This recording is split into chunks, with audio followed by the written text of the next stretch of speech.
Edmonton police are investigating at least 27 incidents, including arson, believed to be linked to extortion attempts. Investigators say they predominantly target South Asian communities in the Edmonton area. Homes have been destroyed, businesses upended, and lives disrupted. Families are frightened but also angry. Police updated their investigation at a news conference earlier this afternoon. They believe the masterminds behind the crimes are based outside of Canada. Our belief is that this is a criminal network, and that the fact that these are being orchestrated by someone who we believe, or people who we believe, are in India. As far as the network itself goes, we believe that the ones that are committing these offences reside here in the Edmonton region. Madeline Smith has covered this story extensively and tells us about the investigation and its findings.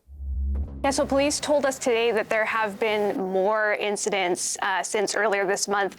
There was an update that there was 18 incidents of extortion, primarily targeting South Asian businesses here in Edmonton, and now that number is up to 27, and that includes 15 arsons, and that's from a pattern of homes burning down that we've been seeing here since November, and that's mostly new homes, under construction homes owned by South Asian developers primarily, and police say they've been getting targeted through messages from the social media platform WhatsApp, and these targets have been being asked for significant amounts of money, and basically when they don't pay, these homes are being torched or there's other property damage involved.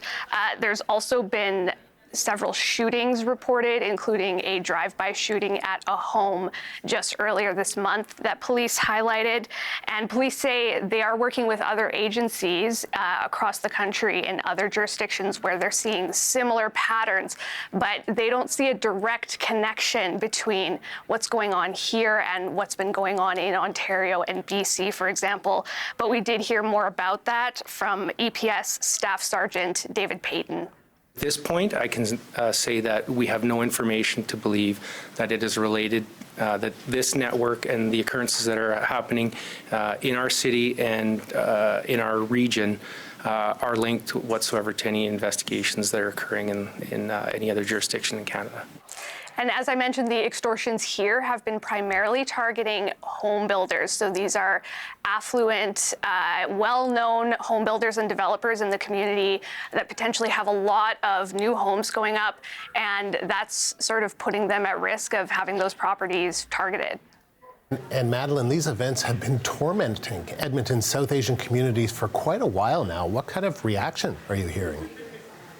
Yeah, so I've been speaking with community members for the last couple weeks, and almost no one is willing to actually put their name out there as willing to speak about this. People are really afraid, and you know, it's understandable given some of what we've been seeing for the past few months, this pattern that just keeps continuing.